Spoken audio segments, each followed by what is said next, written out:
राधे। मैं राधे किंकरी श्री धाम वृंदावन से आप सभी दिव्य गौ महिमा को श्रवण करते आ रहे हैं।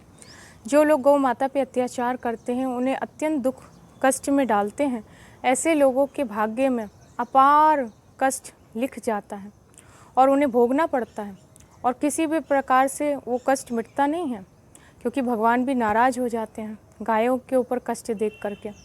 तो ऐसी ही एक घटना जो कि लगभग 30-40 साल पुरानी है, पंजाब के समाना गांव की है। वहाँ पर एक धर्मशाला में सुबह बारात आनी थी, तो गांव के लोगों ने बहुत अच्छे से झाड़ बुहार के और पानी छिड़क करके बहुत अच्छी प्रकार से उसको साफ़ कर दिया। जब साफ़ कर दिया तो ताला लगाने लगे, और जैसे ही ताला लगाने लगे उसी समय कुछ साधु संत बैलगाड़ियों में बैठ कर के आए और उनसे कहा कि भैया ये धर्मशाला हमको रात भर के लिए दे दो, क्योंकि ठंड का मौसम है, हम कहाँ जाएंगे।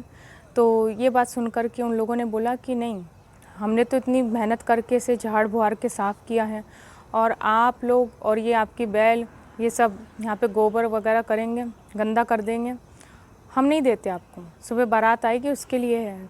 तो उन्होंने कहा कि बारात तो सुबह आएगी, रात रात की बात है, हम सुबह जल्दी खाली कर देंगे, आप हमें दे दो, इतने सर्दी के मौसम में हम कहाँ जाएं। तो उन गांव वाले लोगों ने उनकी बात पर कुछ भी विचार नहीं किया और ताला लगाया और चले गए वहाँ से। अब बेचारे साधु संत करते भी क्या, वहीं बाहर ठहर गए। सुबह से शाम हो गई, शाम से रात हो गई। जब मध्य रात्रि हुई तो उस समय घनघोर वर्षा होने लगे और वर्षा के साथ साथ बड़े बड़े ओले गिरने लगे। तो सारे साधु संत तो घबरा गए और बैलगाड़ियों के नीचे बैठ गए। लेकिन बेचारे बैल कहाँ जाते, वो बैल तो पूरी रात बारिश में खड़े रहे, पूरी रात ओलों की मार झेलते रहे, कोई स्थान नहीं था जाने का, कहीं छुपने का। बेचारे बैल सुबह कांपने लगे ठंड के कारण, और बहुत तेज़ तेज़ उनमें कंपन होने लगी, ठंड लगने लगी, उनको ठंड लग गई। जब सुबह गांव के लोग आए तो साधु संतों ने बोला कि आपने हमें धर्मशाला नहीं दी और पूरी रात हमारे बैल पानी में तेज़ बारिश में खड़े रहे और ऊपर से ओलों की मार खाते रहे। तो देखो, जैसे ही तुम्हारी फसल पक कर के तैयार होगी ना, वैसे ही ओले बरसेंगे, देखना, क्योंकि तुमने बहुत कष्ट पहुंचाया है।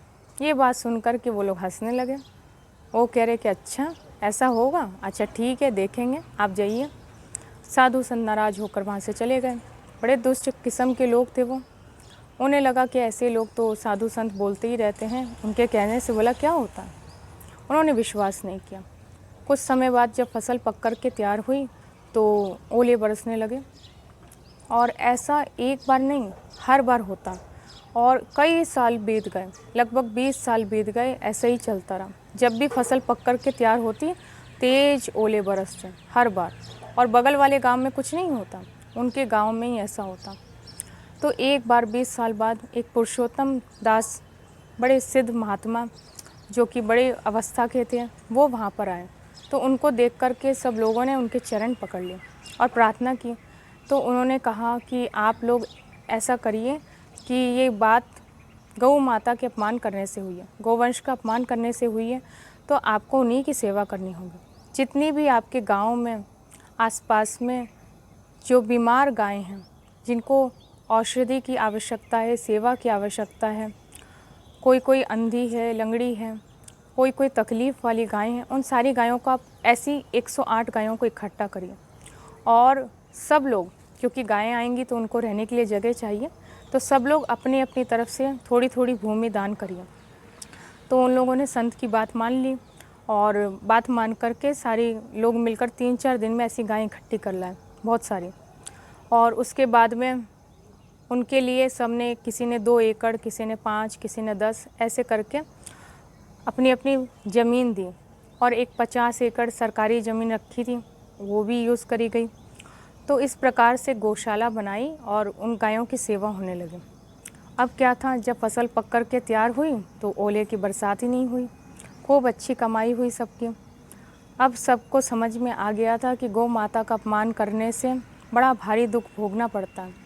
सब गौ सेवा में लग गए और आज भी सब गौ सेवा कर रहे हैं। तो इस प्रकार की और दिव्य घटनाओं को श्रवण करते रहिए। राधे राधे। जय गौ माता, जय गोपाल।